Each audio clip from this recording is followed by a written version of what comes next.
Check in, check. I'm checking it right now. Oh dear, I've got to go on subscriptions. Got to scroll all the way down to Virtual Formula League, and it's live. Ah, there we go. Just got the notification. Okay, Oh dear, yeah. I can hear myself. Yes, it's live, and I can hear myself. And So it sounds like you're coming through good on my end. yeah, we're all up and running, which is brilliant. Fantastic. So, ladies and gentlemen. Yeah. Do the honors. No, sorry, PJ, please take it away. No, you know what? You've grown so much. I think you're ready for it. Let them know. Okay. Let them know what they're watching. Ladies and gentlemen, welcome once again to the Virtual Sick Boy. I'm joined finally after such a long time, even though it's only been like a week, but it's felt like longer. Definitely, I'm joined by PJ KOTR from Milwaukee, Wisconsin, live. Coming at you live. Sick Boy, where are you speaking from? From Peterborough, England, as always. I'm surprised you haven't remembered that, PJ. I remember Milwaukee. I know it's Peterborough. I just like to ask you so the viewers know as well. That's very nice. Even so, we are round 3, ladies and gentlemen, of the Virtual Formula League Tier 1 Championship. It's a Thursday, it's 8 o'clock, and it only means one thing. And this time, we are coming at you from the Baku Street Circuit in Azerbaijan for a very interesting... I was just checking who's in the wall. I do apologise, ladies and gentlemen. But yeah, an extremely interesting championship. This is really shaping up to being a close race. We've just come back off of the inaugural Virtual Formula League victory of Dark Inferno 373. He took the win in Sochi last. Was taken by Robert DS. But this is now round 3 in Azerbaijan.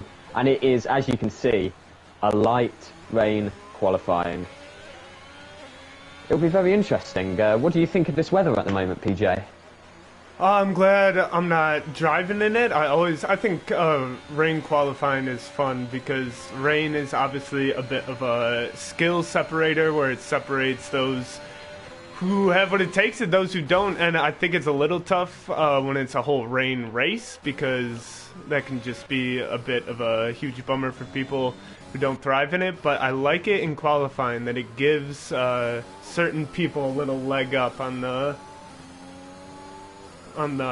usual competition. So I'm excited. I'm excited to see my Tier 2 Ferrari driver Poppy filling in for the second seat of Ferrari. I didn't know which reserve I was going to get, but yeah, nobody better than the T2.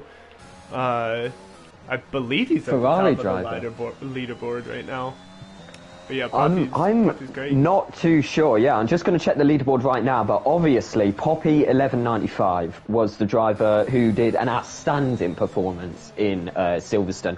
Qualified on the front row, overtook Phil Donald on lap 1, and obviously led the Grand Prix 95% of the Grand Prix and ended up taking the win. And it was a brilliant win from Poppy 1195. Yeah, so he took an early lead. JKS Racing are the It two sure at the is. top right now.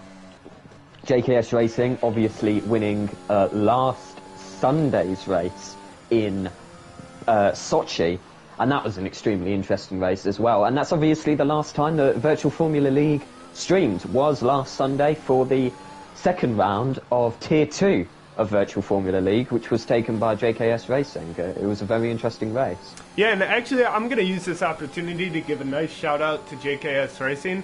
There was one late night a few days ago where I think he posted a link to his YouTube channel or something in the Discord, and I found myself stumbling through it. The dude is like a proper race car driver, very cool from him. He streams a lot of his races. Seems like a super cool guy, and I remember him talking about how cool it was to win that race for Frank Williams on that specific day, which really came through in his YouTube channel. He's clearly a big motorsport fan, so shout out to JKS Racing. Happy to have you in the league. Good to see you crushing it in Tier 2. I must admit, that is an incredible kind of shout out, to be fair, to that YouTube channel. I'm definitely going to be giving that a look. I had no idea that JKS did real life racing and did a lot of, or even posted a lot about YouTube, about racing on his YouTube channel and such.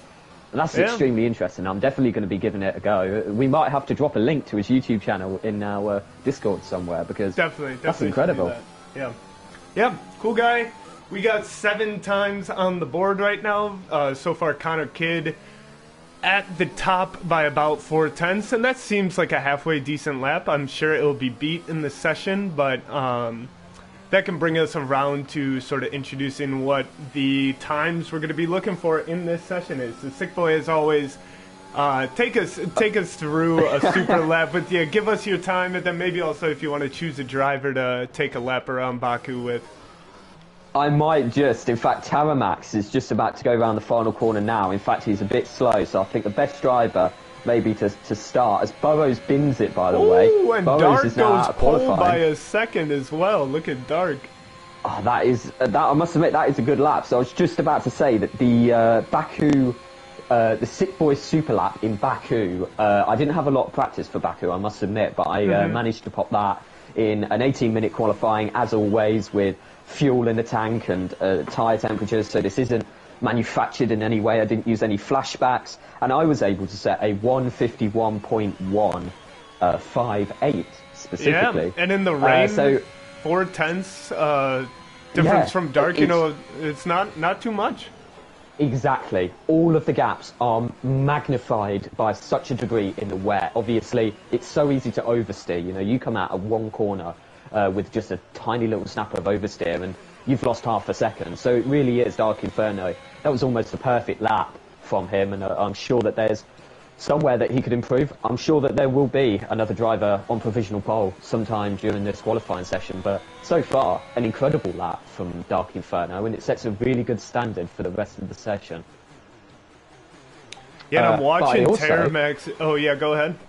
Oh, yeah, sorry. So I also do the slipstream kind of calculations to see just how much time you can lose by setting up a slipstream, because I'm a fond believer of the slipstream. Me and Steph did them quite often last season. And this time in Baku, especially in the wet, you can knock off an entire 0.2 of a second just by performing a slipstream on that final start-finish straight. So all the way up to, I believe, it's the final turn. So.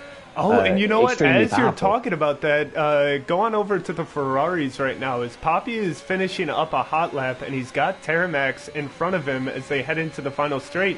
So Incredible. The Ferrari boys, first-time teammates, may be able to link up for a nice little slipstream here, and we'll see where Poppy comes across. Terramax is also on a hot lap, but I saw him struggling. Robert DS has got a 5-place grid penalty. Oh, no! Poppy comes across the line in P5, meanwhile, with a 153.1. But did you happen to... I see Robert is behind the Red Bull of Pitt. Did you see what happened? Unfortunately, no. I didn't know who he actually knocked into. If you saw that notification, was it Pitt that he bumped into to get it was the penalty? Pitt in the Red Bull. Yeah, that is unfortunate. That will really affect, the championship standings, if I'm honest. You know, at the moment, he's got a lap time that's put him in 6th place. After all of that, he's going to be about 11th, so it's a tricky situation for Dark. But for sure. Something else that I noticed, actually, was when Poppy was receiving that tow around the final couple of corners, he looked like he had so much oversteer, and it really is dangerous in the wet. To be honest, it's a dangerous set of corners anyway, even in the dry. But when you're getting dirty air from a car in front of you and you're in the wet, I wouldn't be surprised if we see a couple drivers actually lose it through those final 2 turns. Yeah, that is a good incredibly point. dangerous. Yeah. Very good point. As I mentioned in the Discord, this last sector is enough to punish a noob driver like me, so I cannot imagine it in the wet. I'm on board with Darsan right now, who was up on a PB coming into Sector 3, but he's had a bit of some brushes against the wall as he comes across the line, and he will improve by a whole second and go up to P4. A very good lap from Darsan. Yeah, that is a great lap from Darsan, especially considering that he's on 4-lap-old intermediates. I'm actually surprised he's able to squeeze that much time out of tyres that are pretty aged, actually. So, extremely good lap from him. And Sky finds himself in P4 now. Great little lap from him. No, Chills F1. Oh, no. Sorry to interrupt again. Chills F1's just binned it in the castle section. Oh, no. And we've seen a lot of yellow flags. We've already had Burrows DQ'd, and that And is unfortunately, Baku in Phil the Donald rain. is on a... I apologise for interrupting again, but Phil Donald was on a flying lap and was forced to brake because Chills F1's carcass of a car was Yeah. completely strewn across the castle section, and it's just Oh, too tight no. around there. And meanwhile, Terramax is retiring. He'll be That out. is And terrible. take a look at Phil Donald. It may feel like... Oh, yeah, sure enough. He is missing a front Phil wing. Donald's out. Oh, yep. He was missing a front wing and went straight into the barrier. Yeah, he just Man. lost it around turn 15. Wow. Geez, so Baku is taking its toll already. One thing that I do want to mention that I'm really excited to see in this race is having somebody like Poppy, who's racing in Tier 2. He's winning a race, coming in podiums, and seeing how he stacks up on a Thursday against all the Tier 1 drivers on their best day. Right now he's P8. You should be proud of that. Go ahead.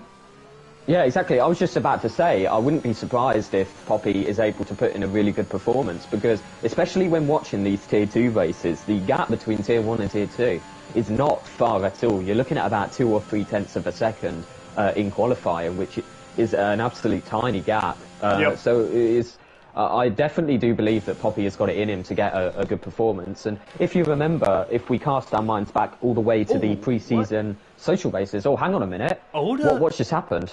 I was on board with Oda there. Were you watching that? Yeah, so Oda's car's been glitched out the entire session. So he binned it on the start-finish line about 5 minutes ago, and his car's just been glitched out on the start-finish straight and hasn't been despawning. And drivers have had to avoid him all session. But Weird. It seems like they finally DNF'd Oda and his car's disappeared now. Wow. But yeah, that is a Very strange unfortunate. bug.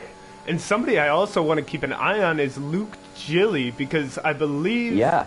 Was he, remind me, I believe he was a rookie in the first race and may have been on pole or something. Am I getting confused?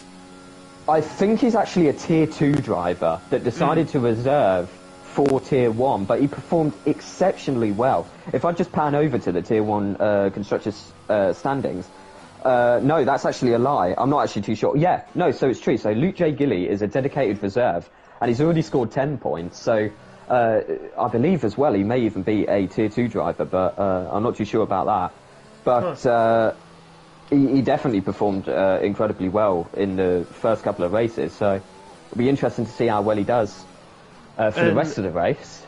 Yeah, and two other drivers that I want to keep an eye on, and coincidentally are actually right next to each other going into the castle section on some outlaps, are Cole and Karpar, because they were around last season, I believe, for the whole season. And I believe they were above average, but they weren't where they are now, which is P3 for Cole and P5 or P6 for Karpar. So those two who have been here from the start seem to have really upped their game. Yeah, exactly. Especially with Karpar. I believe that he actually left towards the second half of Tier 2. He didn't race for quite a while. But then he came back. For Season 1 even, he left quite late. But then for Season 2, he came back exceptionally well. I believe he actually came in P2 for the Silverstone race for round 1. But then I don't think he did perform very well in Sochi. He either didn't turn up or he DNF'd very early on. So that's why he's all the way down in P5 or wherever he is. Yeah. But I know that he did so well in Silverstone, and I was actually quite surprised at how well of a comeback he had actually done. So he's definitely one to watch, you are right, and especially with Cole was epic as well. He was a top driver in Tier 1, if you remember. He kind of, towards the second half of the season, it wasn't uncommon to see him up there on the podium. So, again, he's definitely one to watch. I think Aston Martin have got a strong lineup this season with yeah, they as sure well. do. And right Chills now, F1 has just DNF'd. Oh man, unfortunately, that makes it 5. 5. Yeah, it's a tricky track, Baku. You're going to see so many DNFs, even in the dry. Yep. And when I was doing my super lap earlier on, even though it's only light rain, it just felt like there was zero grip out there, honestly. So you're going to be seeing a lot of DNFs. Go ahead. Robert just getting set to take a hot lap, and he was coming around the end of Sector 2 and just crashes into the wall. Again, he was on an outlap, not pushing, and I'm not sure if he has wing damage now, but that's going to ruin his hot lap if he does. Yeah, and also there's another big incident. I forgot to actually check who it was, but when I was watching somebody on their hot lap, another driver was adjacent through the castle section. They had obviously accidentally binned it. In fact, that's, I believe Steph. Oh no, he was letting somebody through. But even so, there was a car completely sideways through the castle section, so somebody's lost the front wing. And the Alfa Romeos claim P2 and P3 as Mirko jumps up 5/10 ahead of his teammate, 5/10 behind. Oh no! Robert DS has just hit into Mirko, and Mirko's got a 5-place grid penalty. This is a bad session for Robert, and Mirko has gotten roped into some of his bad luck, and Robert didn't get a penalty for that one. Yeah, that is interesting. I don't know who was on the flying lap and who was in the way. I just caught the very end of it. Did you have a better view of what happened? Yeah, I mean, he was just starting his hot lap and he lost it on the exit of turn 2, I believe. And Mirko was on the side getting over for him. Robert lost it just right retired from the session. Who did? Carper 99 has just retired from the session, and it seems like Robert DS is having quite a bit of difficulty exiting the runoff. He's just lost his wing. The session's over. He's got no time to set another lap, so that will be it from Robert. A disaster qualifying session. He's going to be starting just in front of Chills F1 in P17 after you account for that 5-place grid penalty. Exactly, it's crazy. And look at Poppy. He split the Alfa Romeos and snuck up into P3. What a lap from the Tier 2 driver. I'm on board with Steph right now. He's on a personal best going through the castle section, seeing yellow flag. So hopefully Steph... Oh, that's Chico backwards through the castle section. But thank God for the ghosting that we got, because he's just able to drive right through him, which is a good thing. But and Dark improving on his own pole position, truly the master of this session. I mean, nobody really came close to touching him. He's nearly a second in front of the whole grid. What a drive from Dark. Exactly, and he's only a few hundredths of a second off the Sick Boy Super Lap, in fact. So that is an incredible drive from Dark Inferno. And honestly, oh yeah, go ahead. Steph is 8/10 down on his personal best coming into these final S's of Sector 3. 8/10 would get him all the way down to P4 or P5, I believe. Oh yeah, you're right. He's almost 9/10 of a second faster than his original time. So yeah, you're right. That will be about... Here it comes. Where's he going to end? P2. He goes P2. P2. Steph, what a lap. I mean, this guy continues to impress in different ways. Yeah, and another thing is that Connor Kid actually improves on his lap and beats Poppy by only 7 milliseconds. Yeah, so that means that you're going to have Dark Inferno and Steph on the front row, and then Connor Kid and Poppy on the second row, because Mirko's going to be starting from P8. Oh, you're right. Just behind Darsan, I believe. Just behind Darsan. Wow. That is an incredible session. Yeah, and congratulations to Dark for again just being miles ahead of the pace. Otherwise, Steph pulling it through with the last second P2 lap. Impressive from him. And again, Alfa Romeo's looking strong at P3 and P4. Oh, but yeah, you're right.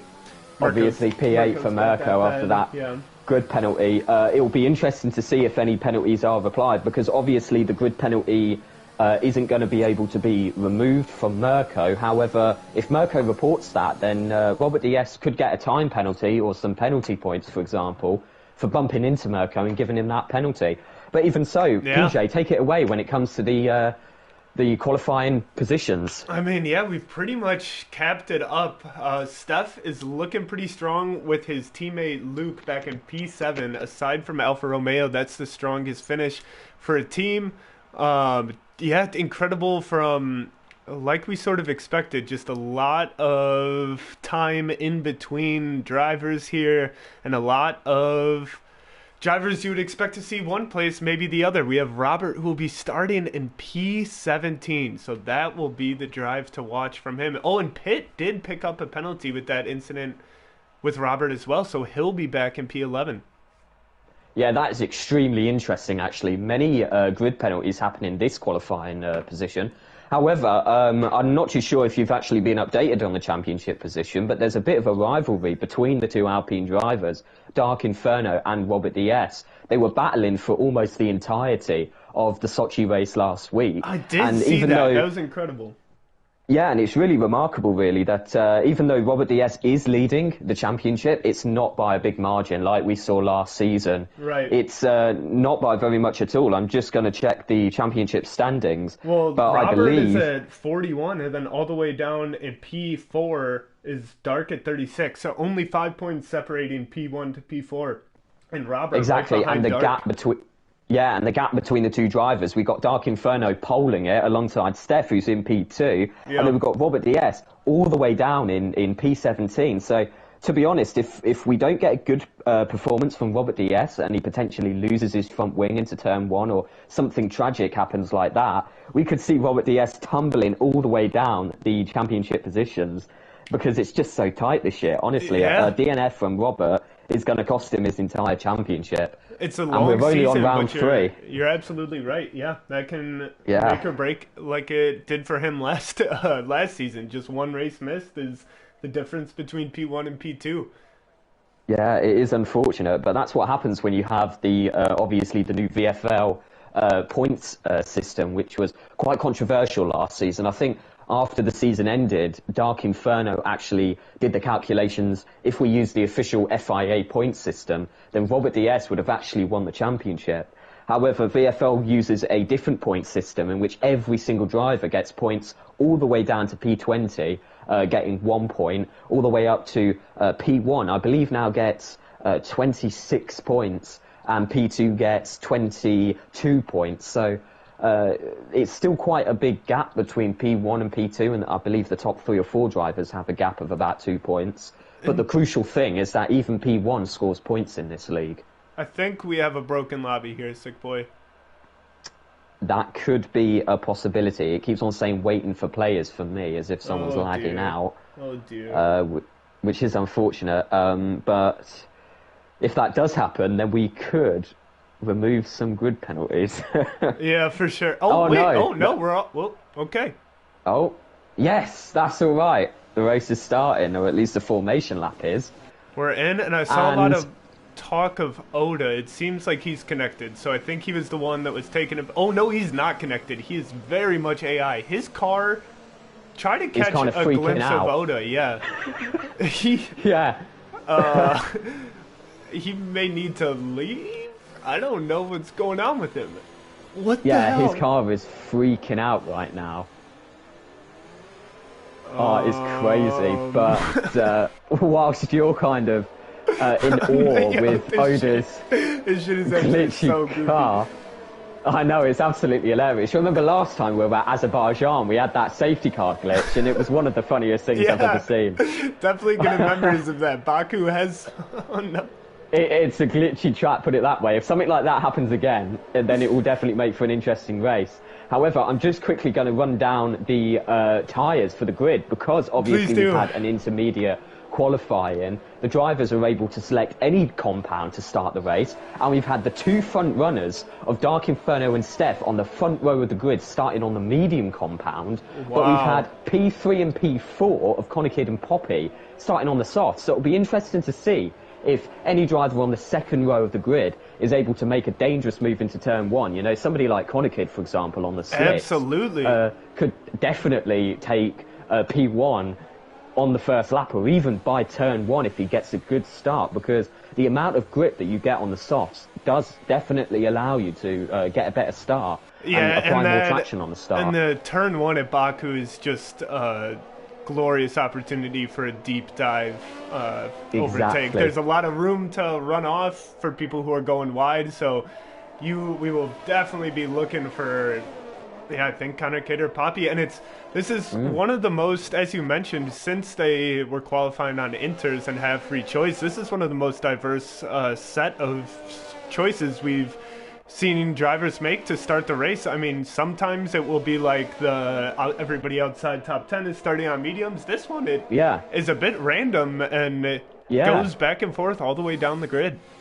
Yeah, so we've got 9 drivers starting on the mediums, 11 drivers on the softs. So we've got the third row of the grid of Luke and Darsan on the mediums, and then we've got Pitt and Cameroon on the mediums, and they're on the 5th row of the grid, I do believe. Taramax in the Ferraris on the mediums, and then Chills F1 and Phil Donald, all the way down in P18 and P19, are both on the medium tyre. Yeah. So I think the driver to watch for this start, PJ, you can take the front of the grid, but I'm going to be watching Robert DS on the soft compound, I was hoping starting you on would say P17. that. This is going to be incredible. Yeah, we'll cover any dive bombs that may happen at the front, and you try to make sense of the chaos that is sure to emerge in that midfield, with Robert trying to make this comeback race as quick as possible. The grid seems to be all set. We are being told it is lap 2, but I don't believe it. There we go. Now we're back to lap 1. The drivers Take are it away set. with the lights. Not seeing any lights quite yet. We're just hanging out. We're still hanging. I believe that we're waiting for some of the lagged out drivers to fully join. Apparently Oda's in P1, according to my timing screen. I believe it's because some of the drivers are lagging. You've got Oda, and Burrows was actually a ghost throughout the entire formation lap. So I'm not too sure whether he's lagging out, but when the formation lap ends, I know that the server kind of does another jog through every driver and makes sure their connection's okay. And if Oda's lagging out, then that's probably what's causing the server to freeze, if I'm honest. Man, this sucks. I thought we made it through the tough part once the formation lap started, but Baku has more in store for us, as we are now letting all of our tires get to as cold of temperature. Look at Oda's car. It's just like not sitting still. Yeah, I've just noticed that. He's kind of teleporting and jigging all over the place on the grid. That's the server not being able to discern his position on the track, so he's definitely lagging quite a lot. They just need Oda to quit. As soon as Oda quits, then we'll be able to get on with the race. But he so says I don't know if he can't quit. I don't know. Can't he just turn off his application, turn off his PlayStation, do something, Oda, please? Connor said, close your app, surely. Yeah, just unplug your PlayStation. I don't know, have a power cut, but it's kind of lagging out the entire game at this point. And you were actually quite right, PJ. You just mentioned a minute ago that the tyres are going to be getting cold. The tyres are going to be freezing cold into turn 1. There's no formation lap anymore. Everybody's starting on freezing cold tires at this point. I'm honestly not too sure what we're going to be doing because this lobby is completely frozen. Burrows has rejoined. God damn it. Oh, hang on. Oh, we got 1 light. Yes. We got 2 lights. We have 5 lights. Phil Donald jumped the start. The lights are out and away we go. Here goes Connor. He's going to stay behind Dark and Steph, who both had a good start. Poppy's going to look on the inside, and he'll be able to get in front of Connor. And now he's going wheel to wheel with Steph into turn 2. Steph is trying to close it off, and Dark gets massive squished. Crash. Carper's just lost his wing, and I believe he knocked into Robert DS as well. There's a chance Robert DS might have lost his wing, but he's all the way up into P10 now. And Dark got squished there, but I think he's managed to rejoin into P3 and doesn't seem to have damage. Yeah, a lot of the drivers are slowing down. Robert DS is slowed down quite a lot on the straight heading into turn 4. I'm not too sure why, and he's just knocked his wing again for a great start from Chills F1. He's all the way up into P13 already, and he's on the median compound. But it just seems like Robert DS, I do apologise actually, has gotten it wrong. And to be honest, Dark Inferno as well is all the way down in P3, PJ, already. Yeah, I believe Poppy was trying to make a move on the inside of Steph on turn 2, which made Steph go over to the right when Dark was already over there. So I believe Dark sort of just got sandwiched into that tight turn 2. There's a lot of room for opportunity in turn 1 for those type of dive bombs. Not so much into turn 2. It gets a lot tighter in there. Luckily, it seems like Dark is able to keep pace and not sustaining any damage. The question is Robert, though. Yeah, I'm really unsure. I mean, look how wide he's going through turn 18. It was a bit squiggly on the exit, in fact. And he looks to be trying to make a move on Chills F1. And there's a VSC, I believe, for Darsan, who is now out of the race. And so we're left after 1 lap of Baku shenanigans with Steph and P1. Poppy successfully making that dive bomb that we were sort of expecting from Connor. And Robert DS is in the pits. I do apologise for interrupting, but I do believe he's got damage. But that's helped Robert DS substantially. If he did have damage, and now he's pit during a virtual safety car, that would have helped a hell of a lot for Rob. Yeah, it sure would have. And speaking of that dive bomb that we were expecting to see from Connor, Connor's dropped 12 places back into P15. Wow. So he must have been caught up in that. Again, it's always impossible to keep track of all 20 cars through those first 2 turns, but he must have gotten the worst end of it as he has dropped 12 places. Yeah, that's tragic. But also, I've just noticed that Taramax has gone in the pits and has just put on a brand new front wing. So it seems like that lap 1 kerfuffle has definitely affected more people than we originally thought. We've had Taramax and Robert DS pit for a fresh wing. And Phil Donald has just left the pits, in fact. And I know for a fact that he was the one that kind of started the whole pile-up. I believe that he either oversteered outside of turn 1 or was taken out. I believe he was side by side with an Alpha Tauri. But what happened was he slammed into the wall, and then a lot of drivers, I believe it was actually Robert DS who had to slam on his brakes because Phil Donald had crashed and had completely stopped on track. And that meant that whoever was behind Robert DS went right into the back of him and lost his front wing. So that's a pretty in-depth explanation as to what happened turn 1, and it's carnage, if I'm to be honest. But the virtual safety car has just ended. It has, and I'm watching Poppy, who's 3 tenths back from Steph now on those mediums, and I feel like Poppy's going to be making a move for P1 into turn 1 here. On lap 2, who needs DRS? He's going to try to get in front and build that gap before it can kick in for Steph.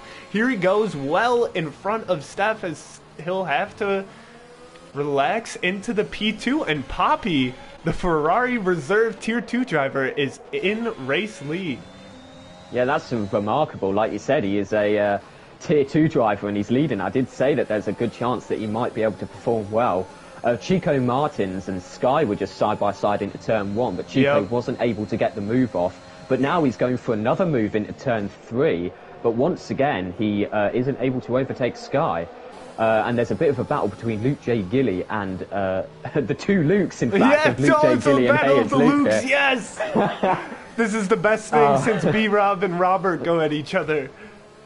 Oh, what is it with this league just producing people with the same name? Honestly, we need a bit of a diverse roster. Oda? Oda has just dropped back a couple of positions. He's still a ghost. Yeah, he's still just definitely glitching. Meanwhile, Phil is in the pits again. Oh no! Did I catch... I think I saw somebody catch damage going through Castle. I was speeding through the grid. I might have seen that incorrectly. Regardless, Chico, as you mentioned before, is still hanging on to the back of Sky, and if he can keep it smooth through the end of this sector, he will have that DRS opportunity on that long straight. Meanwhile, Luke and Pitt going at it into this tight turn. Pitt nearly goes into the wall. Wow, Luke J. Gilly has just lost 4 positions down the straight on the run-up into turn 15. I'm not too sure what has just happened. Yep. In fact, Carper 99... I do apologise, Carper 99 has just lost his front wing heading into the castle section. There's yellow flags all around, and Taramax, I believe, has just crashed around turn 15. Yeah, Taramax has crashed turn 15, and Poppy is now pitting for a fresh front wing. So I would hate to be the poor soul who is the Ferrari team principal, because his 2 drivers have just crashed on the same lap. That's a fresh wing for Poppy, and Taramax is down in P17. Meanwhile, Mirko set the fastest lap on that last lap and managed... Oh no, he goes into the back of Steph. Oh no. He took 3 positions in that final straight. No, and now Luke spins out Chico, and Mirko's, he's off too. Oh, lap 4. Mirko's just completely missed his braking zone into turn 5 and has lost so many positions. I was just about to say how many positions he's gained from P8 to P2, and he's all the way back down in P8 again, and this is only lap 4. Oh my goodness, this is an exciting start to the race. We'll take a little breather as I think the carnage will calm down for a bit as our midfield makes its way through the castle section. Was there a bit of contact with, hey, it's Luke here, or was that Luke J. Gilly, did you say, lost? Oh, Taramax has just binned it again on the exit of the pits. No, so that's a yellow flag in Sector 1. But yeah, didn't you say that Luke J. Gilly took a knock and had to pit because he's on the hard compound now? Man, that seems like 10 laps ago. I can't even. I cannot remember exactly. I know Pitt. Actually, I don't know what I know, sick boy. I'm going to keep watching and stick to the present. That's fine, honestly. But Poppy. Oh yeah, go ahead. Dark. Let's take a look at Dark. 210's back with the DRS side by side on Steph, and he'll pull into P1, reclaiming that It'll be spot. Yeah, it'll be extremely interesting to see if Steph can make a move on Dart through the DRS straight heading into turn 3. But he got a bit of oversteer on the exit of turn 1, and that actually cost him about a tenth of a second. I don't think Steph's going to be able to make a move whatsoever. As Chico Martins is actually entering the pit lane now. I believe he might have to have a wing change, and he is having a wing change. Oh, so I don't know if that's another Dark bit and of Steph contact. are going wheel to wheel right now. Dark is going to take the outside, and Steph will give him it. There's a high chance for some wheel to back end clipping there, but Steph does play it safe. He falls behind Dark for now. There's a really good battle going on from P6 all the way down to P10. All those drivers within about a half a second of each other. Yeah, unfortunately, Steph was just forced to yield that position in turn 5, but I mean, they're only 7/10 of a second behind each other. I think they're just going to be swapping positions on that DRS straight every single lap. I think you're absolutely right until something changes. Yep. Oh, Mirko's just had a knock through the castle section. He just bumped his wing on the inside. I'm not too sure if that would have caused him damage, but I definitely saw him make Okay, I don't see any damage. Meanwhile, Terramax has retired. So a tough race for Terramax. I think he's still getting used to that wheel. As we all know, it does take quite a lot of getting used to. So hopefully we'll see some better performances out of Terramax in the future. But a tough day in Baku for him. Yeah, it's also really interesting to see how much ERS each driver's got. And for some reason, Luke's all the way down and he's only got 2%. In fact, he's actually going to run out of ERS. Or ERS, whatever you call it, down the main straight. So I'm not too sure why some drivers have got such low amounts of battery capacity, whereas we've got some drivers, like Cameroon, who's actually just been overtaken by Conakid into turn 1. He's on almost 60% battery charge, so it'll be interesting to see if they're saving it for the latter half of this Grand Prix. Interesting. But, Robert DS. Yeah, good to see Robert going purple there. Haven't been able to see too much of him since those first lap incidents, and meanwhile Steph did not get the P1 spot back from Dark on that straight, so Dark 8/10 up now with an opportunity to try to put some space between them. Meanwhile, Luke is just a 10th back from Sky. They're battling, about to head into the castle section. Sky, not a great exit. Oh no, and he's glitching. He's lagging all over the place. Yeah. Oh no. Oh, it's awful for Luke. There might be an opportunity. Oh no, unfortunately not. I was just about to say there might have been an opportunity for a side-by-side into the castle section, which normally ends in disaster, but he's actually pulled out that half of a second away from Luke, so that's Sky. Yeah, and I mean, as Luke, you sort of have to just go half throttle in case he all of a sudden glitches. Chills F1, sorry, just had a huge snap of oversteer through the castle section and has lost it, and there's a virtual safety car has just been called due to a build-up of debris in the castle section.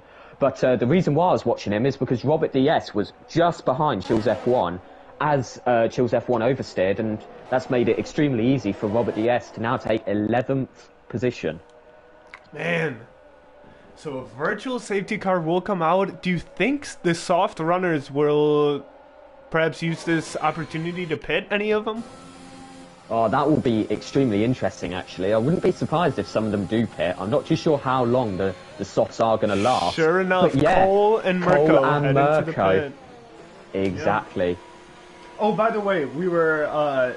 thank you very much for a couple of comments in the live stream letting us know that Luke Gilly is just a Tier 1 McLaren driver. So, he was a reserve to start, but then got the full spot. So, shout out to Luke Gilly. Won't forget your position any longer. Yeah, because unfortunately, 80-way Felipe has been given the boot, even though he had 100% attendance in Season 1, and he was a great driver to watch. Yeah. He unfortunately didn't turn up to any of the races for Tier 2, or sorry, Season 2, in fact, and he's actually been demoted down to a reserve as Oda, real quick. That's what took my attention away. Oda's been given a drive-through penalty for speeding under virtual safety car. difficult. And as this virtual safety car resumes, Sick Boy, take a look at P1 and P2. Not quite the close battle that it was before that safety car came in. So it may have been a case of Dark just getting a better exit on that safety car restart, or he's just pulled away. But regardless, Dark now doesn't have to look over his shoulder every long straight for the Williams driver of Steph. Exactly. Well, the reason why I wasn't watching Dark and Steph's gap is because I'm watching the battle for P3 between Sky and Luke. Only 0.2 of a second separate the two drivers just as they're about to go on that extremely long straight. And there's no DRS because of the virtual safety car, or there may be DRS, I'm not too sure. There is DRS. Yep. And it's pretty much a guaranteed overtake by Luke. He's got ERS, he's got DRS, and he's got slipstream. But he's just been pushed trying into to the send pit him lane. into the pits, and yeah, Luke was forced to brake on the straight and yield that position to Sky. No, Sky. And now Luke will give a go for it in turn 2. He won't. He'll look to get a better exit with the DRS here. And let's watch how Sky defends this one. It looks like Luke is going to go to the outside. And can he pull this off? It's going to be messy going into this turn. No, he does get in front of Sky. Great driving from Luke there to pull out that overtake. Yeah, they were bumping wheels quite a bit there, but I think that Sky was lagging a bit because he's actually turned into a ghost whilst they were bumping wheels. So that really did give an advantage to Luke because he was able to take the racing line that was going to be covered by Sky. So, yeah, incredibly interesting battle heading into turn 3. But remarkable overtake from Luke.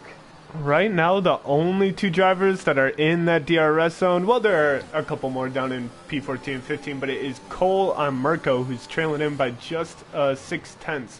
Pitt also getting in range of Sky now, so that'll be something to watch.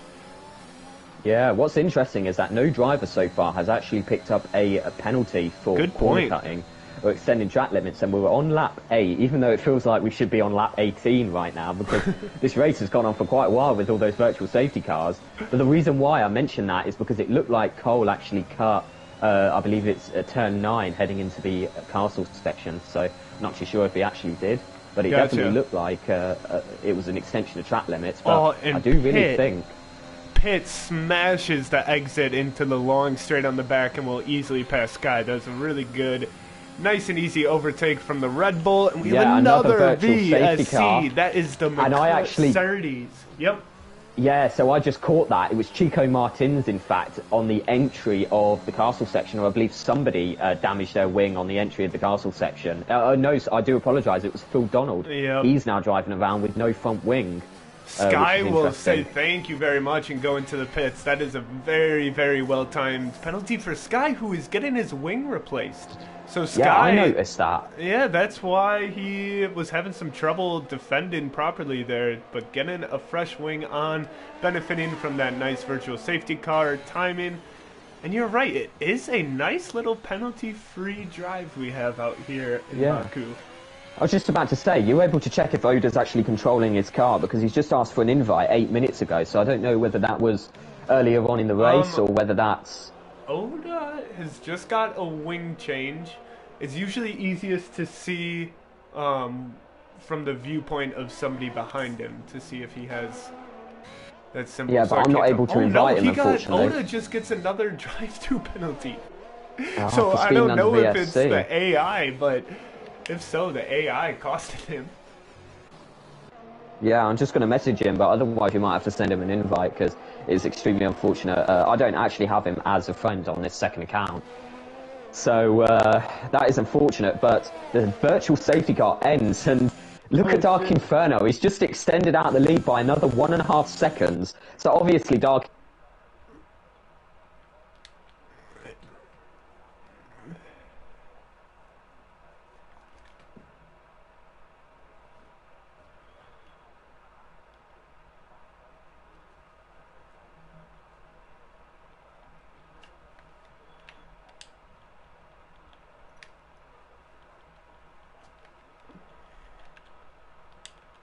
Oh my gosh, and I'm trying to get Oda an invite, which means... Oh my goodness. No, my PS... I went to invite Oda and now it's just like stuck me. Oh my gosh. Come on.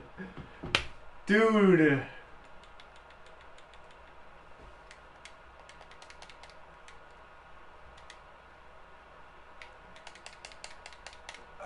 I can hear you, but I don't think it goes through the stream. And I'm stuck at this fucking invite.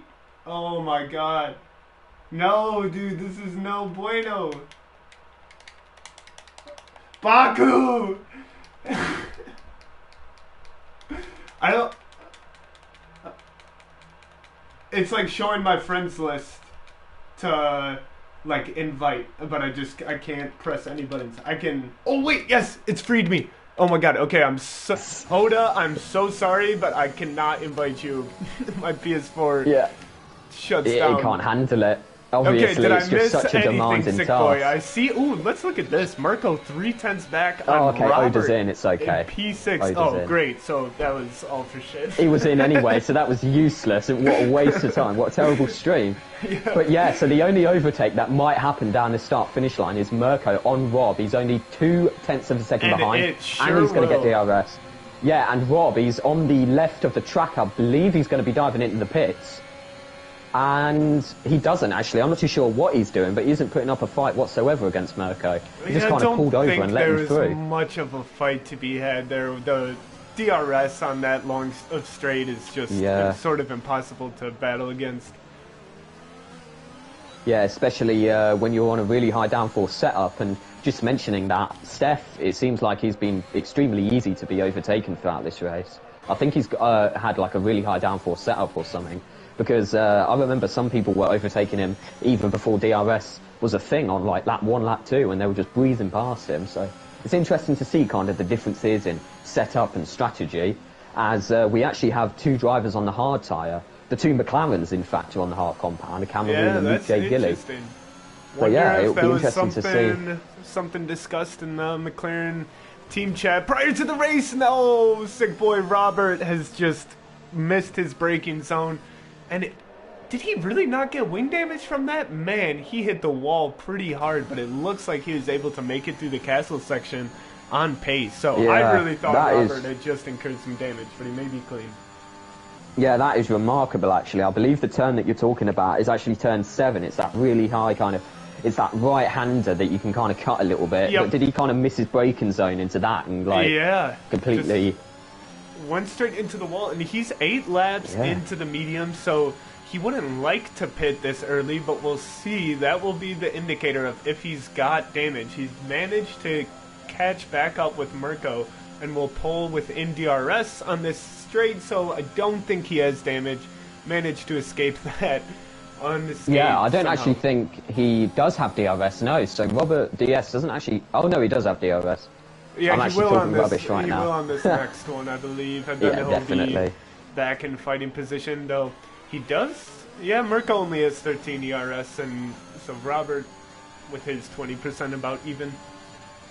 Yeah, but what's interesting is with Robert DS all the way down in P6 and Dark Inferno leading the race by almost, in fact now by over 5.5 seconds. Jeez. It seems like Robert DS's championship is kind of up in smoke right now. He was leading the race, the championship into round 2, but now Dark Inferno, he hasn't had a single win in VFL history. Did you see that? Robert DS has completely oversteered, just damaged his wing again on the exit of the turn 5-6 chicane. And that was are on the you exit of sure turn he's 6. damaged his wing though? Because I've been fooled before.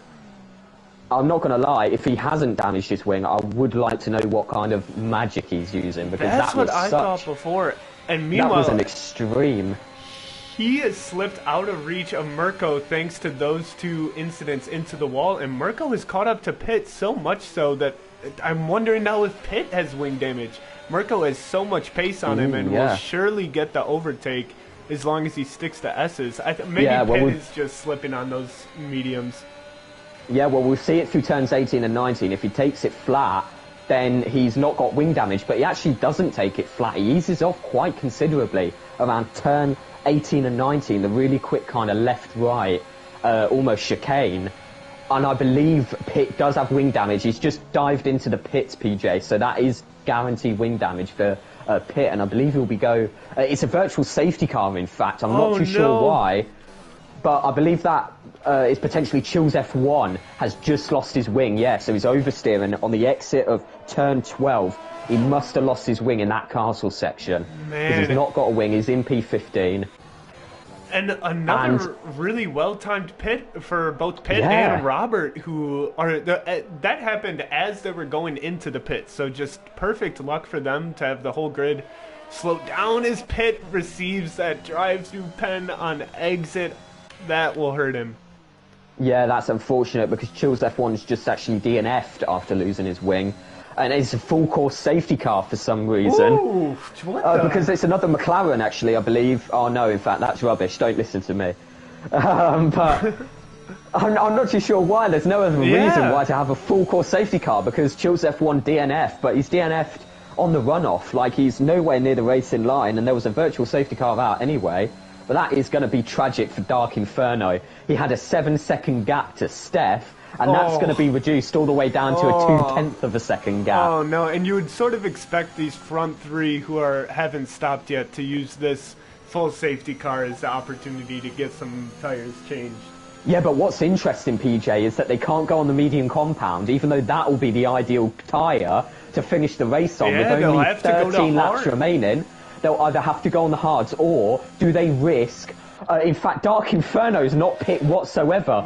Steph's diving into the pits right now. Will he go on the softs or will he go on the hards? You see, this might be a good chance for Mirko. If they have to pit another time, Mirko might be our provisional race leader right now. You're absolutely right. If they need to do a two-stop, that's... He's going on the hards. Okay, so Steph is going on the hards. I think that's the right move. You don't want to have another pit stop left to go. Yeah, but what's interesting is Luke is also going on the hard tyre, but they've had to double stack a little bit. An extremely slow pit stop for Luke. Hey, it's Luke here, actually. But Mirko's now on the medium compound. Connor's now gone in, and he's also on the medium tyre. So we've pretty much got a P4, P5 lineup for... who just pitted last lap is now coming in, and he's switching to mediums for the end of the race. So what a wrench thrown into the strategy of all these teams. Yeah, I must admit that is a good move. In fact, real quick, Burrows is the only driver who's actually gone on soft compound for the last 12 laps of this race. Once the safety car comes in, PJ, I do believe there'll be about 10 laps remaining. And that really does beg the question, how long do these softs last? You see, this is a really... I actually think, and I hate to say it, PJ, but I think that Dark Inferno has actually thrown the race win away, and it's heartbreaking. He's led almost every single lap of this race, but Dark Inferno hasn't pit, and the rest of the pack are just going to catch up to him. By the time he leaves the pits now, I believe he's going to be in about P8, because that's where Connaught came out. I think you're completely right, and it's it's heartbreaking. Would love to hear his decision making. We know he's a smart driver and is thinking of these situations, and so I'm not sure what led him to keep going on that last lap. But will he have to? I'm not being funny. With this? Yeah, I'm not being funny, PJ. He's got to pit this lap. He's either got to pit. I would recommend pitting for the softs. Once the safety car comes in, you're looking at about 10 laps remaining. I do believe the softs will make it that long. I think Steph and Luke have actually made the wrong decision to go on the hard compound because 10 laps is long enough for the softs. But in all honesty, PJ, I've got no idea what Dark Inferno's doing right now. Those medium tyres will be absolutely destroyed. I just have no idea. If he just pit for hards, just as Steph and Luke did, he would have come out in front. He had a 6-second gap to Steph. So he would have come out in P1 regardless to whether he pitted or not. And now he's going to have to make a pit stop with only like 5 laps remaining. He's got to be banking on another safety car, or at least a virtual safety car. I mean, this is absolutely heartbreaking to see. It doesn't seem like Dark Inferno has any opportunity of winning this race. I hate to write a driver like that off just so quickly, but PJ, do you agree? Do you think Dark Inferno's just lost the race?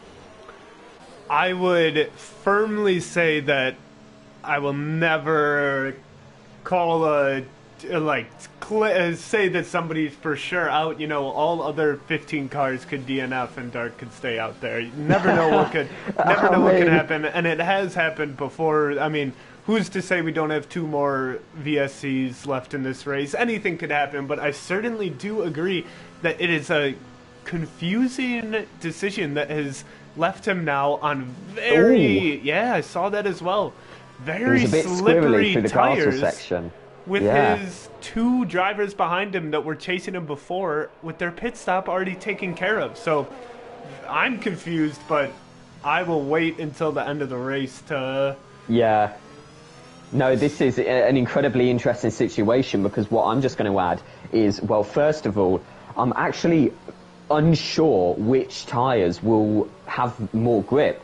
Are they going to be the fresh hards, or will they be the absolutely destroyed 14-lap-old mediums? But another thing that I want to add is this is when drivers really do crack under pressure. I mean, I remember that for a league race that I was part of, around Abu Dhabi, I made an incorrect pit stop. When everybody else pit, I didn't. And under that safety car, you're feeling so much pressure to get it right that basically what happened is, you know, drivers behind me were overtaking me left and right, and I actually ended up DNFing from the race.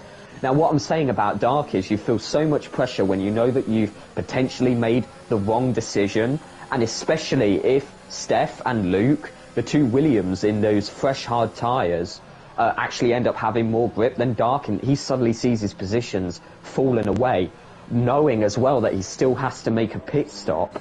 All I'm saying is that Dark Inferno is going to have a hell of a lot of pressure behind him, and this is really like kind of the situation where you see you start to see drivers kind of crack under that pressure.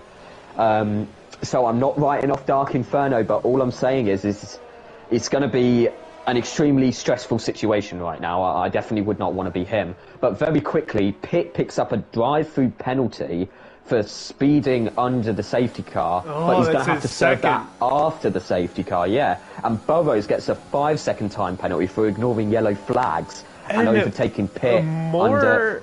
I gotta interject, because I've been watching Phil Donald in the Mercedes here, who is over a minute behind the P15, and he was actually under the safety car staying behind Dark and Steph because they had lapped him, and I don't know if he knew that he had to get himself unlapped, but regardless, he went into the pits again and has now come out ahead of Chico Martins.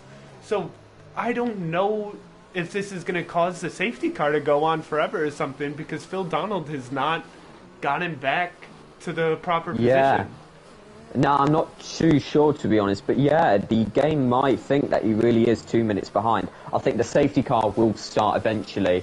I would be surprised if it doesn't start this lap, to be honest. A lot of the drivers are warming up their tyres as if they know something that we don't. But yeah, you're completely right in the fact that Phil Donald hasn't unlapped the car, and even though he's in P16, he's actually ahead under the safety car of Phil Donald, and Cameroon gets a 5-second and Poppy Burrows as well. out. And in fact, Burrows has just crashed under the safety car. There's a bit of a kind of a kerfuffle behind the safety car, drivers knocking into each other and everything.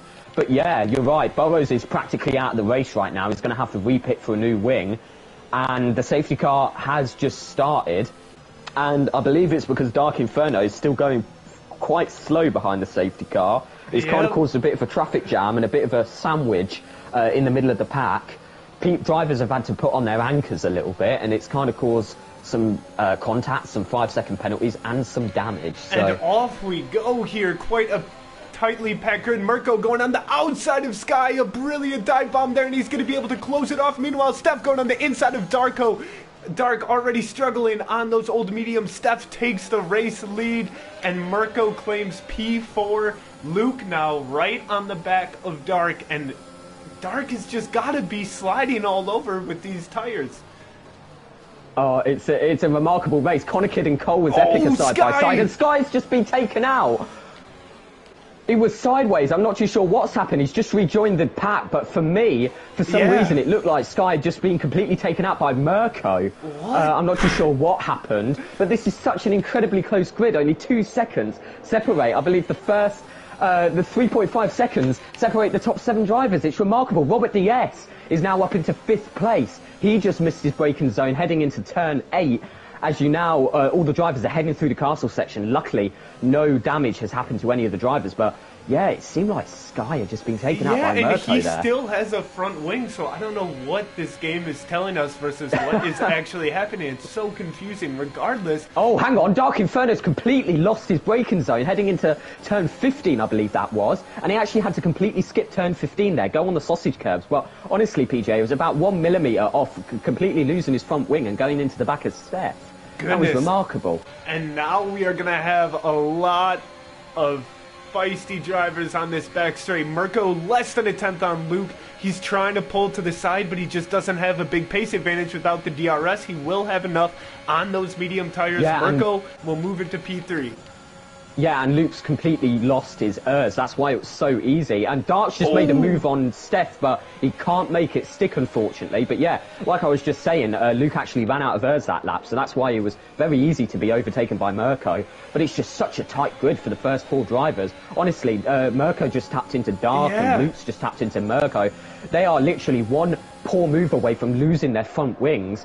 And side by side, Luke and Mirko, there's a bit of contact. And Robert goes for the move. Did you see that move from Robert to take advantage of that? Lost grip, skidded on the exit of turn 4, I believe that was, or turn 3 even, and now he is in P4, right behind Dark. This is a terrible situation for Dark Inferno because, I mean, what a comeback for Robert DS. I'm sure Dark was hoping Rob to kind of, you know, get a poor race after what happened in qualifying, but now only 1 second separate Dark Inferno and Robert DS, the 2 Alpine drivers.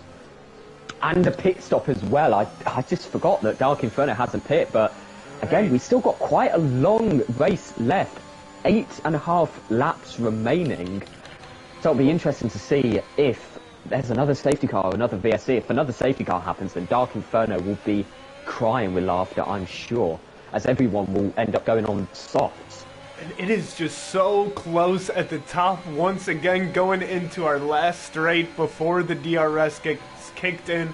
It'll be a little tough to overtake, but Mirko is gonna go for it on the back of Dark. Dark swerving a bit, he'll let Mirko to the left side, and Mirko should be able to catch up to Steph quite easily and get that P2 off. Meanwhile, Connor Kidd gets ahead of Luke into P5, and let's see if we can keep it clean through this dangerous turn 2. Oh, Poppy's just been turned around turn 1, so he was side by side with Sky, in fact, and Sky just didn't give him enough room. And we're 3 wide. We're 3 wide going into turn 3. No, now Mirko and Robert are battling it out. Robert has claimed P2, and Connor Kidd going on the inside of Dark and Mirko. He manages to snag P3 now. So all of a sudden, Steph has got Luke's Robert just made a dive Connor. on Dark Inferno. Oh, and Dark's he all pulls the way it off. down in P6. He's side by side with Luke, but Luke's got the advantage heading into the turn 5-6 chicane. And yeah, that is it. Dark Inferno down in P6. Luke was able to overtake him.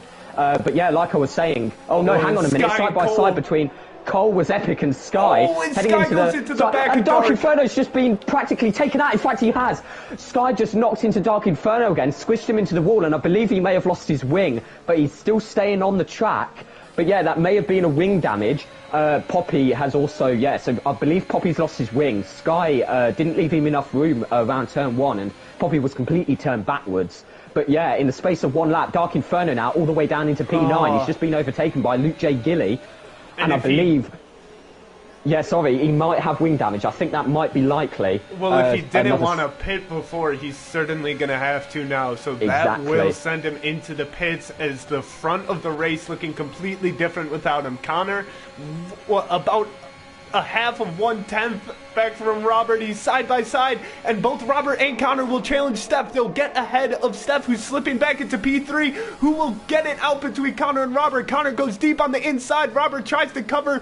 They both stay on the track, but Robert manages to pull out ahead. Such close racing at the top here, as we'll have more DRS coming into turn 3, and then Mirko, Steph, and Connor will all be looking to make a move. We'll see if anyone can get close enough. Sorry to interrupt, Dark Inferno has not pit for a brand new wing. I don't think he's got damage, but he has pit for softs. He's now down into P14. Oh, but yeah, side by side between Robert and Connor, so Robert now regains the lead of the race, heading into turn 3. And this is remarkable. Obviously, it was a late pit stop by Robert DS. Starting on softs, he's just knocked his wing heading into turn 5, in fact. I'm not too sure if he's just received wing damage, but that was definitely a hard knock into turn 5. He started turning in a little bit too early, so it'll be interesting to see if he gets any wing damage heading into the castle section. And no, actually, he does make the castle section quite well. Yeah, I have a feeling he's fine, considering what his car has been through. What his car's been through this race. And when did Connor get a penalty?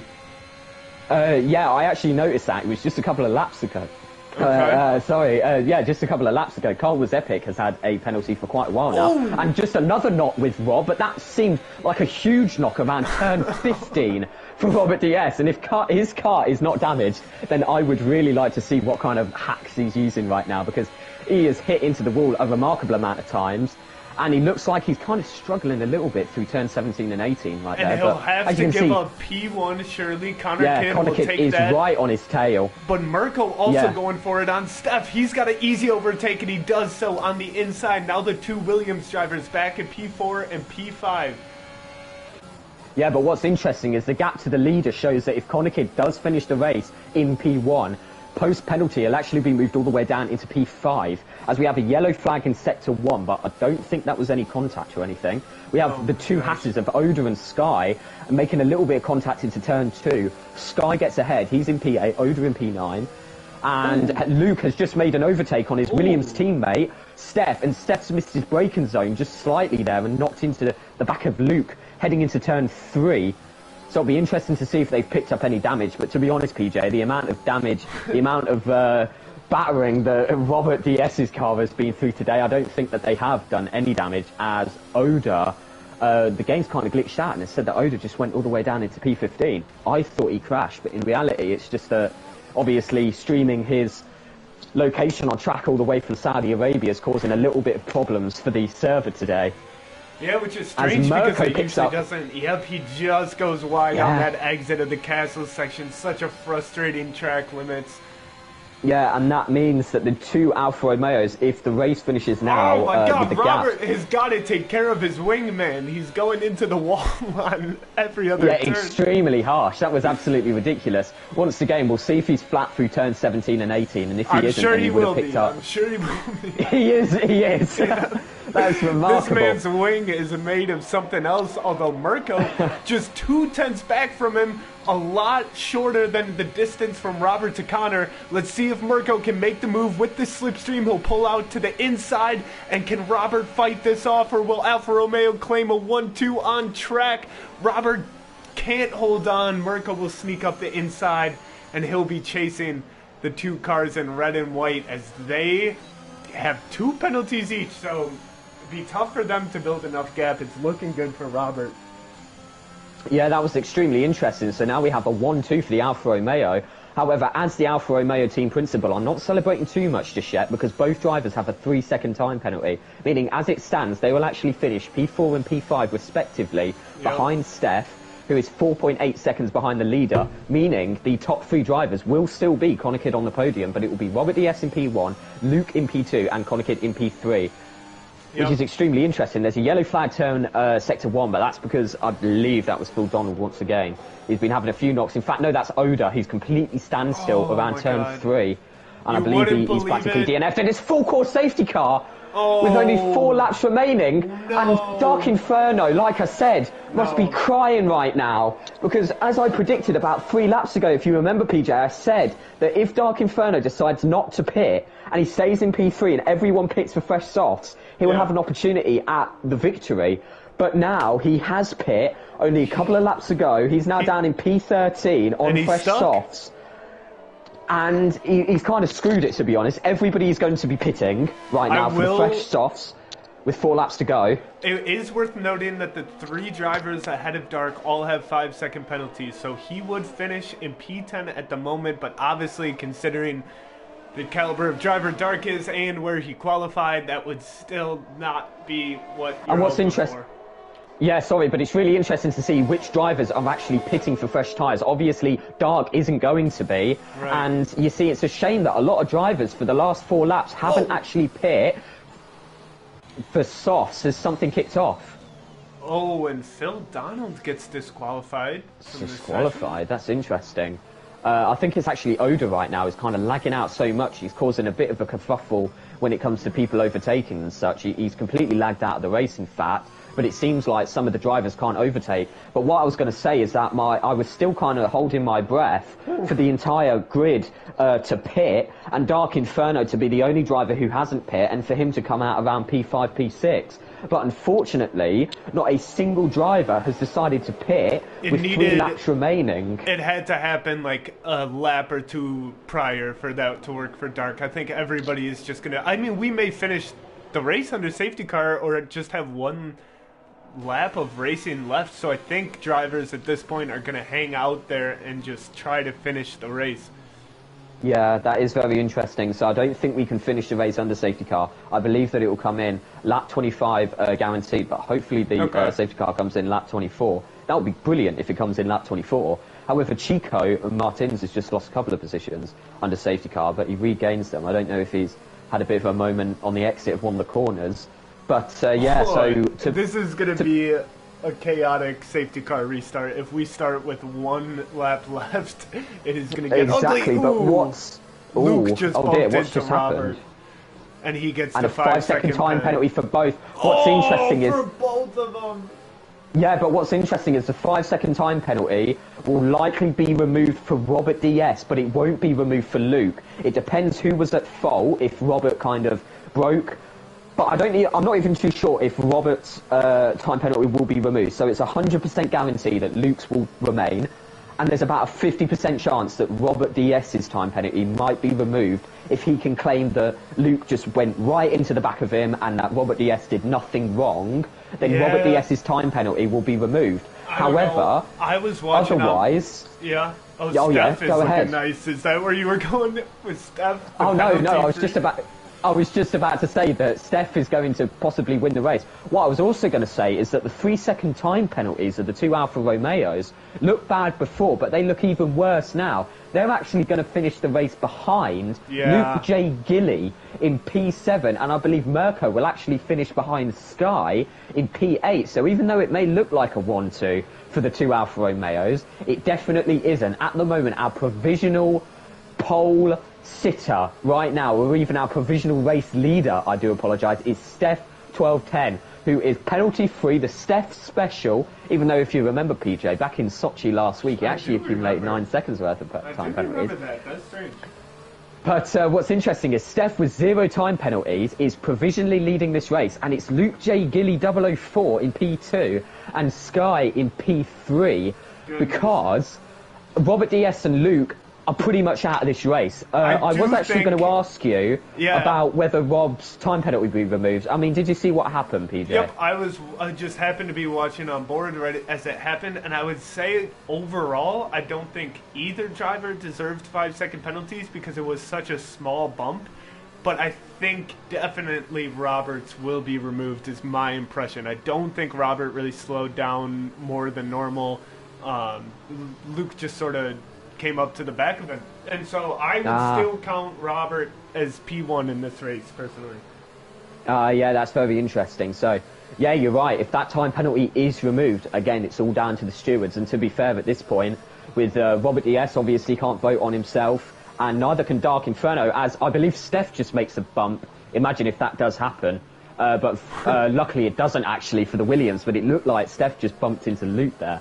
But luckily they don't get a time penalty. But what I was going to say is that... yeah, that's brilliant. But quite a few drivers aren't able to vote on the incidents that they're involved in, so I'm not too sure who will be. I think it will just be me and you, PJ, deciding whether Rob gets his time penalty removed or not.